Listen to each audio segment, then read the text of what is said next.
तेरे केस पर हाथ लगाया है ना, उन हाथों को मैं उखाड़ दूंगा। श्री कृष्ण ने उस दुशासन के हाथ को उखाड़ दिया और जब द्रौपदी माता ने दुशासन के रक्त से अपने केस को संवार लिया, तब जाकर के उनको आनंद आया, तब जाकर के उनको चैन मिला, शांति मिली। भगवान का एक नाम है केशव। जिसने भी महिला के केस पर हाथ डाला, भगवान श्री कृष्ण ने उसका नाश कर दिया। द्रौपदी के केस पर हाथ डाला दुशासन ने, और देवकी माता के केस पर हाथ डाला कंस ने, तो कंस भी मारा गया और दुशासन भी मारा गया। तब उस समय केस को पकड़ने के लिए क्या हो गया था? महाभारत हो गया था। और आज कोई केस बांधता ही नहीं। मंदिर में भी लोग जाते हैं तो ऐसे चले जाते हैं।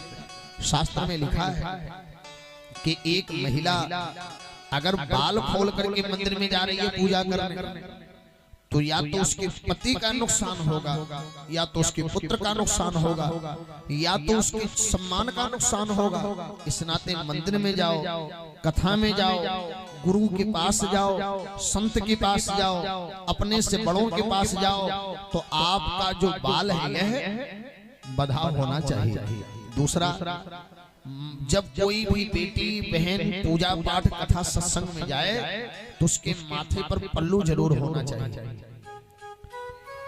मायका हो या ससुराल हो, और खास करके विवाहिता बेटियों को ये ध्यान रखना चाहिए कि कभी आपका ये ललाट नहीं दिखना चाहिए जहां पर सिंदूर भरा जाता है।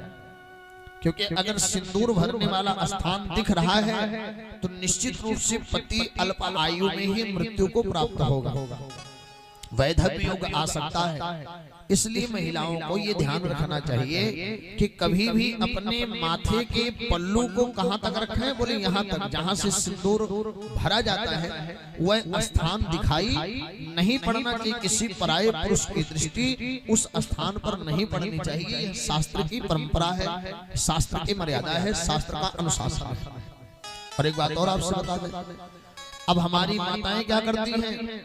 ये केस खुला रखती हैं, और हमारे भैया लोग जब पूजा पाठ करते हैं तो अपने जेब से नहीं तो अपने रिश्तेदार की जेब से एक ले लेंगे रुमाल और उसको लेकर के खोपड़ी पर रख लेंगे, जबकि यह शास्त्र में कहीं इसका वर्णन नहीं है। तिलक चढ़ाने जाओ, गठबंधन में जाओ, पूजा पाठ में जाओ, तो ये नियम नहीं है कहीं कि माथे पर आप अपने वस्त्र रख करके तो पूजा करो। पुरुष को तो ये नियम नहीं है, यह कर्तव्य केवल माताओं का है। लेकिन टीवी में जब से लोग देखने लगे, अब ना शास्त्र मानते, न वेद मानते, न पुराण मानते, अब क्या मानते हैं? बोले टेलीविजन में जो दिखाया गया है वही ये सही है। बोले सच्चिदानंद भगवान। पुरुष को क्या चाहिए? जब वह पूजा पाठ करने जाए तो प्रयास करे कि बिना धोती का लांग मारे वह पूजा पाठ न करे। अब तो हम देखते हैं चाहे आचार्य हो, चाहे पंडित हो, चाहे शास्त्री हो, चाहे यजमान हो, सब बेचारे मुक्त कक्ष घूम रहे हैं। बोले सच्चिदानंद भगवान। कोई पीछे लांग नहीं लगा रहा। और यही कारण है आजकल यज्ञ अनुष्ठान में चाहे कितनों स्वाहा स्वाहा स्वाहा स्वाहा कर दो, उसका फल ना यजमान को मिल रहा है और ना उसका फल आचार्य को मिल रहा है। इतना लोगों के पास समय नहीं है।